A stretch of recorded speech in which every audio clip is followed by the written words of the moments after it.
In the first video of this Faith and Folly series, I explained how empowering ourselves is achieved by giving up trying to apply the power ethic in our lives. In other words, by giving up trying to force life to comply with what we think we want. Trying to force life to comply is an argument that we are always going to lose. That is because when we argue with life, it is always based upon a faulty, limited understanding of what we truly want in our hearts. It results from and deepens an inner split between our thoughts and feelings.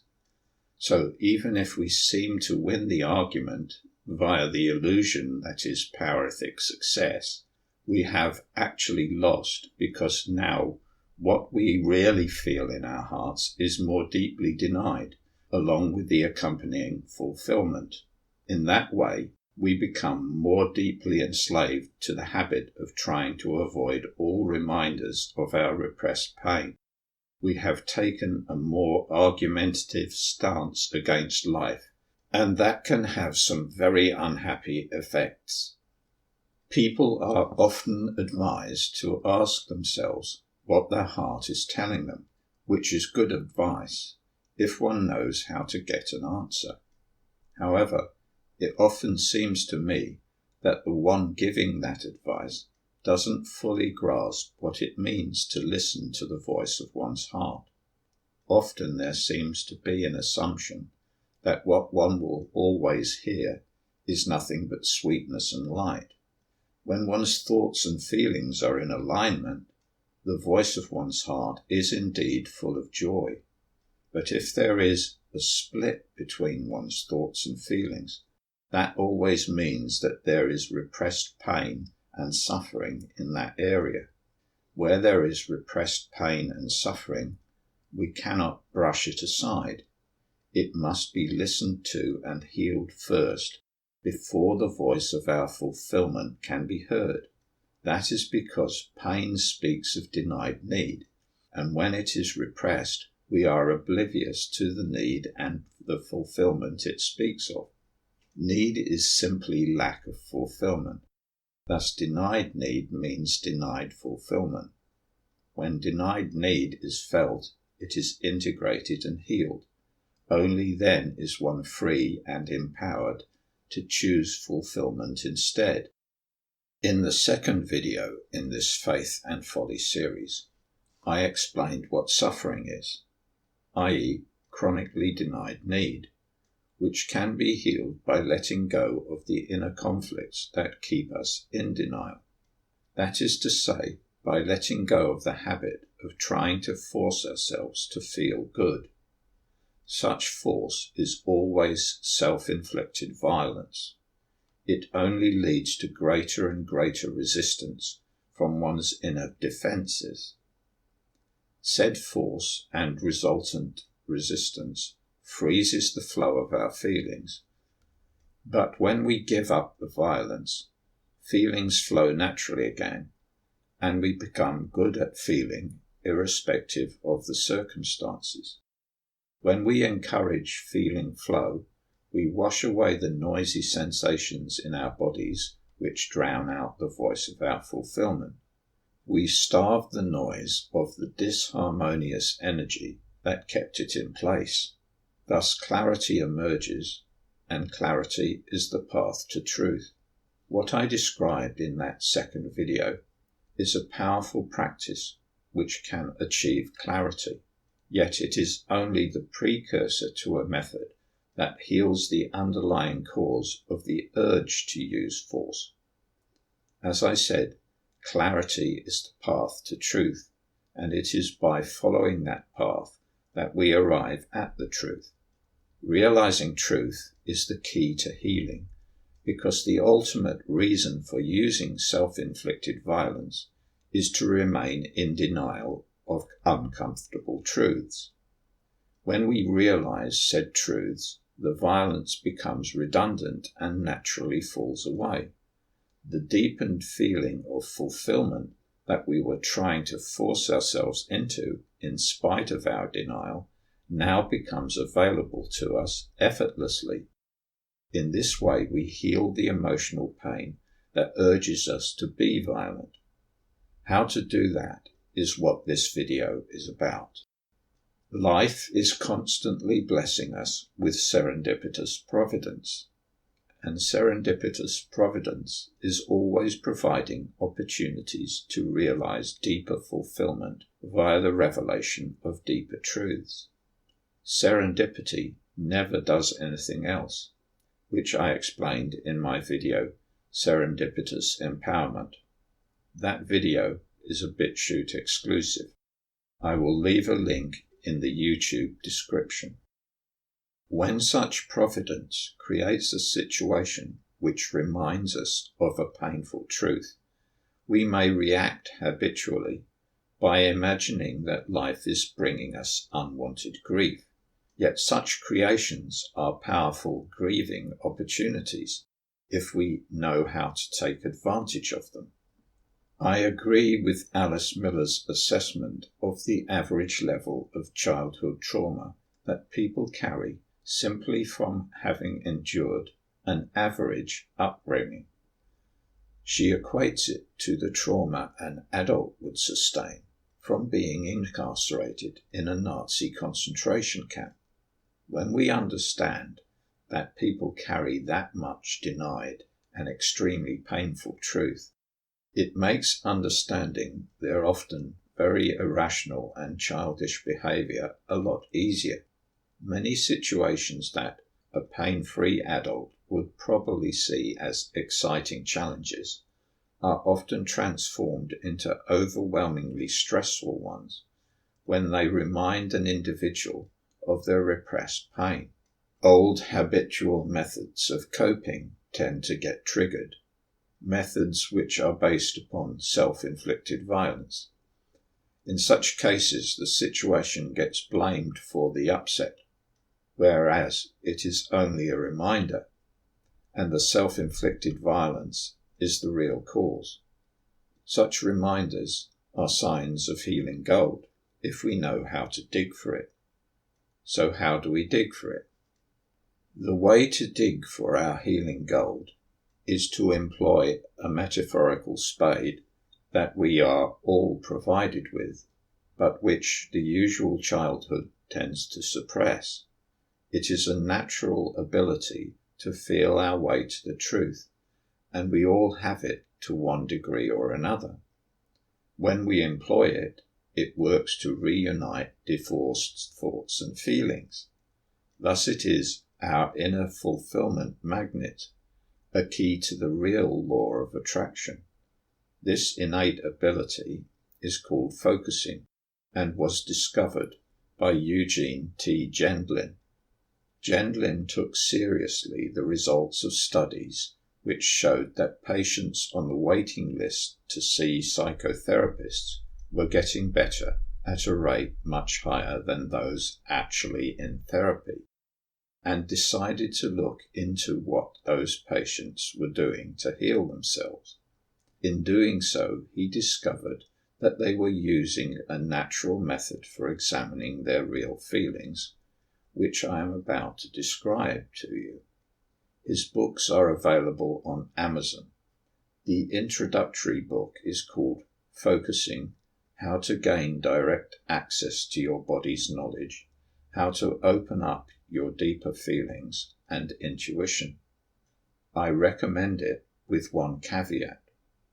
In the book, he suggests that it is not possible to process our feelings more deeply than the method described in the book enables one to do. That is not true. The work of the late great Dr. Arthur Janov gives the lie to that view. Focusing alone is not the final word on the healing of denied need. That is why I preceded this video with one on healing suffering. In combination, that method and focusing represent a holistic practice which over time can gradually deepen one's ability to realize old painful truths. The two methods are, in fact, different aspects of the same process and thus meld together seamlessly in a mutually enhancing way. Practicing emotional healing is something that cannot be rushed. To try to do so would be self-inflicted violence and thus counterproductive. Healing is a lifelong journey, and it is wise to allow gentleness, compassion, and self-respect to be our guides. So now let's go ahead and explore the process of focusing and some ways to apply it to situations of objective lack in our reality. First, though, I must restate the disclaimer I made in the preceding video. I am not a therapist and cannot give therapeutic advice. So if you want to try this method for yourself, you do so under your own responsibility. That is not to say that I see it as dangerous for the majority of people. However, whilst practicing it properly, it does ease the way for upsets lodged in the neglected mind to emerge and be healed. It encourages a grieving process which can be painful. Firstly, it helps to practice focusing in a safe and distraction-free environment, sitting upright in a comfortable chair or lying in bed.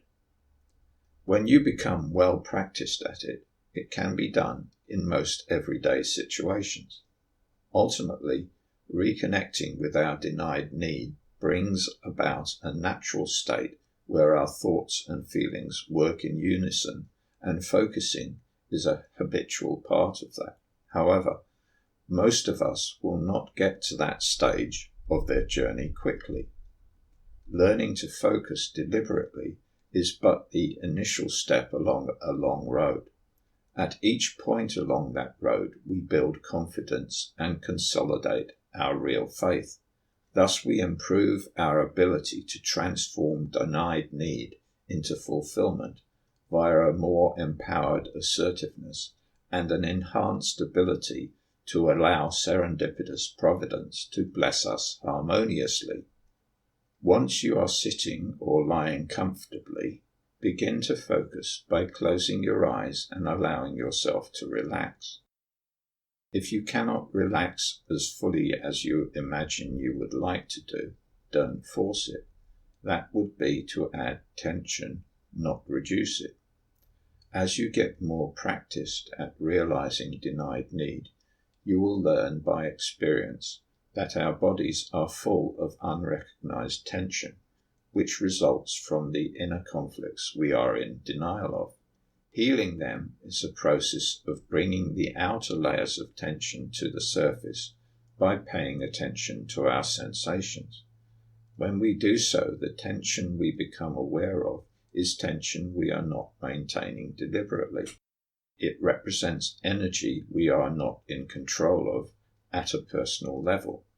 When we use techniques like focusing to uncover the feelings that underlie the tension and resolve the conflict between those feelings and our thinking, we bring the energy into the realm of our personal control and thus relax the tension. So as you begin to focus, simply let go of the tension you are consciously able to and don't fret about anything more. Once you are as relaxed as you are able, turn your attention within to the sensations in your body. They don't have to be strong sensations. Often the sensations that will reveal inner truths to you are very subtle. As you scan your bodily sensations, let a perception of their pattern develop. There is always a component to the pattern distinct from the raw sensations themselves. It is a part of the pattern where there is more feeling flow, and as I explained in the previous video, feeling flow indicates knowing. Gentleman calls this knowing a felt sense, and it is often quite subtle. When first learning to focus, I found that recognizing my felt senses took time. It was often necessary to be much more patient with my body than Gendlin's book implies. So take your time. Focusing is very much like kindling a fire. Getting a spark and coddling it into a flame is a delicate process, and being aggressive about fanning the flames can blow them out. Our long experience with the power ethic has made us afraid of our feelings, and many of us have learned to suppress them. In fact, it is my opinion that the root cause of all suffering is the thought that we cannot bear to feel certain feelings. That thought is not true, but for most of us it is effectively true because we have developed a counterproductive habit of trying to push the river. This is where what I said in the previous video comes into play. When you scan your sensations, you will often find that any felt sense within the pattern is centered in your gut, heart, or throat areas. Wherever it is centered, put your attention there, but also be aware that the location of the center can sometimes shift as you work with the feeling. Know that it is the spark of a flame that will light your way to a realization of an inner truth if you kindle it properly. It is an emerging awareness of a denied need that your body is trying to tell you about. Pay attention to it gently and allow it to convey its message through the process I am about to describe. Once you have kindled the metaphorical flame of your felt sense, then the process of focusing becomes a kind of questioning. It must be gentle, receptive, and above all patient. An interrogative attitude will snuff out the flame in short order. Allow yourself to feel it over, to make sense of what it is saying. That is usually not a quick process. People are in the habit of saying, I feel this and I feel that. Mostly, I think, they are not consulting their feelings at all, just the thoughts which help them manage to keep their suffering at bay. Focusing is how we really listen to our feelings, instead of imposing ungrounded ideas upon them. That is how we reunite our divorced thoughts and feelings. So how do we respectfully question our felt senses? Metaphorically speaking, I liken the process to tasting a dish in order to assess what ingredients have been used. The tasting being an allegory for feeling the answers to the questions we put. It is done in stages which gradually focus in on a sharp crystal clarity. At each stage, one arrives at an improved perception, the accuracy of which is confirmed by the felt sense. Let me give you an example via the taste metaphor. Imagine that you are blindfolded and presented with a sample of a drink which you are asked to identify. You take a sip of the drink and focus on the taste sensations. Almost immediately it is apparent that the drink is fruity. That idea becomes what Gendlin calls a handle. In order to verify that it is correct, you mirror it back to the felt sense by asking, is this some kind of fruit? If it is fruity, then the felt sense of it will give you a clear yes via increased feeling flow. Feeling flow represents knowledge, and it resonates when the answer is yes. If a handle doesn't resonate, then search for one that does get a yes. Having received a confirmatory yes, you would then proceed to focus further by asking yourself, what kind of fruit? You might try various ideas. For example, is it apple? If that idea doesn't resonate, you would discard it and explore other ideas. You might try various other fruits, pineapple, orange, etc. However, a key part of focusing is to allow the felt sense to guide you. So let us imagine that you concentrate on the sensation of the taste and grape juice comes to mind. Then you have a sort of eureka moment when you compare the taste to your memory of grape juice. Ah, yes, you might say, it is grape juice. The truth is confirmed by the resonance between the current taste and your memory. If there was no resonance, you would continue to allow yourself to be guided to alternatives until something did resonate. But let's imagine that grape juice did resonate. Then you might take an extra step and ask, is it red or white grape juice? Again, comparing your memory of each would give you an answer via resonance. If you were a connoisseur of grape juices, you might even be able to focus in on the exact brand of juice. In fact, the process might be almost instant. Listening to our feelings can sometimes be that quick, but we are aiming to use focusing to realize our denied needs here, and that is likely to require patience. As one patiently focuses in on a felt sense, there comes a point where the resonance becomes so strong that there is a sudden, holistic revelation of truth. In the taste allegory, that would mean an exact identification of the drink. In a healing application, it would mean a sudden, crystal clear identification of the need that is being denied, and possibly how that need had been denied in previous situations one is reminded of. Denied need is painful because pain is simply a message that alerts us to a severe lack of fulfillment. It is a signal from our body that an important bodily need is being denied. It is very important to understand this point. Many New Age teachers deny that we have needs. There is one teacher I know of whose work is basically a method of talking people out of their bodily needs.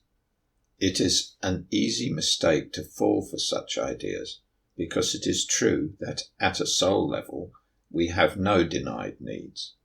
Look around you. Whatever reality you are currently experiencing is the reality life has created in order to perfectly fulfill your soul level needs. That doesn't mean that all your bodily needs have been fulfilled, though. It is part of our journey to learn to fulfill our personal needs via our personal choices, but also via the principle of serendipitous attraction. I believe that realizing truth via focusing greatly facilitates that principle. Before I go on to suggest ways via which we can encourage the felt senses of our denied needs to emerge, let me give you another example of focusing in operation. It comes from the film Home Alone. In Home Alone, Macaulay Culkin's 8-year-old character Kevin is accidentally left home alone as his family fly off to spend Christmas in Paris. There is a scene in the film that is an excellent illustration of the natural use of focusing. In the scene, Kevin's parents are sitting together on the plane, and Kevin's mother is troubled by an intuitive feeling. Kevin's father asks her what she is so troubled about, and she replies that we didn't do something. This was her initial handle on the felt sense. He responds saying that she feels that way because they left in such a hurry. She asks him if she turned off the coffee. He says, "No, I did." She asks him if he looked up, and he thinks for a moment and says yes. She asks him if he closed the garage. He thinks again and says, "That's it, I forgot to close the garage." However, she is still troubled because that doesn't resonate with the felt sense. She focuses within for a while and then says, "No, that's not it." Kevin's father asks, "What else can we be forgetting?" She feels the felt sense for a while, and the answer comes to her. "Kevin!" she exclaims anxiously. She knows it is the answer because it resonates with the felt sense and resolves the puzzle. The troubled feeling is solved, but the truth now brings out all sorts of new painful feelings. Now, though, she knows what is lacking and what she needs to do about it.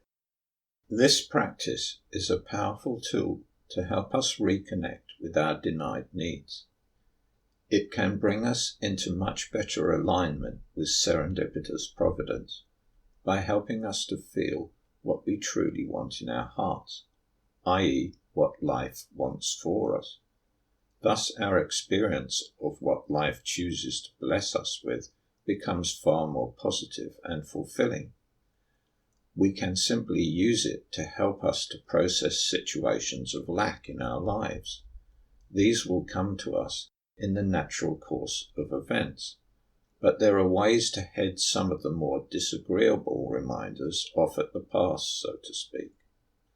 The whole reason why realizing painful denied truths works to attract happier experiences is that painful reminders are no longer required to help us see what we have already seen. So, if we can reach into our neglected minds and tease out our denied needs in a gentle way, stressful events become redundant. Paradoxically, some of the ways to do that are similar to standard law of attraction techniques. However, the basic method employed is radically different. It is my opinion that because of said similarities, practitioners of the law of attraction probably engage with their denied need inadvertently some of the time, and that would account for a large part of any success they might have. An excellent example of what I mean is the vision board. The vision board is a popular New Age technique. The practitioner collects pictures and other items which represent what they are trying to manifest.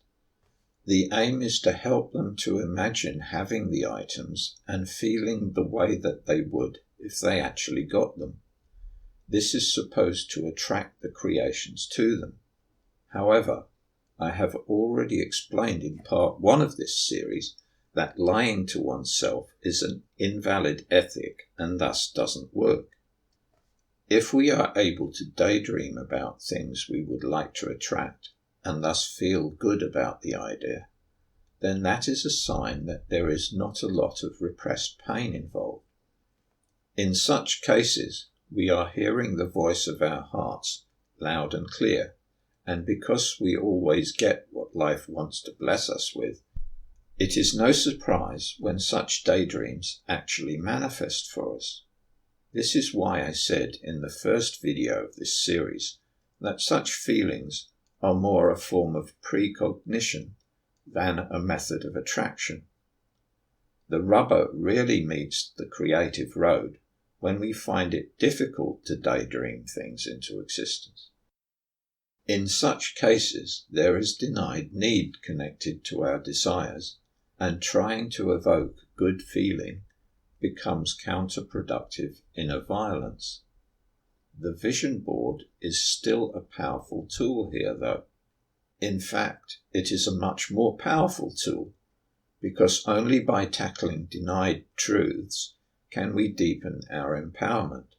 The way one uses the board, though, is entirely different.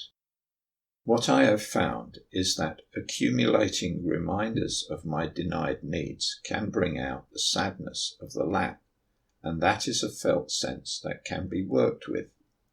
These reminders can be photos or other items that resonate with the need. They need not be positive, like the reminders on a vision board. What helps are sad reminders. Sad reminders are things that resonate with the lack in our lives. They can directly depict the lack in our lives, but vision board style reminders work as well because the contrast of seeing what we lack often resonates with our repressed pain. An example of how this works naturally to assist our grieving process is what many people do when they have a romantic breakup. They will listen to music and dwell on photos and other reminders of their lost love. Of course, people often use such props to wallow in their misery. That is where real positive thinking is needed. If one constructs a negative story and plays it over and over in one's mind, that is counterproductive. It increases stress whilst perpetuating the split between thoughts and feelings. Real positive thinking recognizes an important truth, which is that the majority of the pain we feel in such situations is old repressed pain. The current situation is merely a reminder of that pain. It provides a healing opportunity. The key is to be wary of the tendency to be distracted by our habitual stories. With painful feelings, it is common to lose the thread of a feeling in that way. When you become aware that that has happened, simply return to focusing on the feeling. Always have the attitude that your felt senses are trying to reveal a truth to you, and pay careful attention. Ultimately, the aim is to identify the lack in a general sense. So in our example, the person would question the felt sense and ask, what is the lack that the loss of their love represents, and how does that mirror other earlier lack? The realization of such truths can bring up painful emotions, but truth-based feelings have a healing flow that sweetens them up and provides relief. They are freeing and empowering. So let me reiterate, above all, be patient and gentle with yourself. A powerful technique that I have discovered for encouraging the flow of our felt senses is to observe any sense of tension and stuckness until I notice how I'm trying to make it change. Often that can be very subtle, even to the point of trying to make it change by doing the practice. When I have seen how I'm trying to force change, I then make a firm decision. I say to myself, no, I don't want it to change. I want to just let it be and pay attention to its message. When I do that, the voice of a felt sense often speaks up because my unreal hope has been disappointed. If I am not going to continue the struggle, then how will the unreal hope ever find fulfillment? It never was going to, of course, because it is unreal. It is hoping to change the past and replace it with a lie. When that hope gets contradicted, an appropriate sadness emerges, and that is a felt sense that can help us put painful truths in the past where they belong. I want to finish with another reiteration, this time from the first video in this series. I see the alignment with serendipitous providence as vitally important for humanity. I think it is literally vital, meaning that it is a question of survival. The lowliest slaves of the power ethic are currently at the helm of this world, and they are steering it in a very negative direction at gathering speed.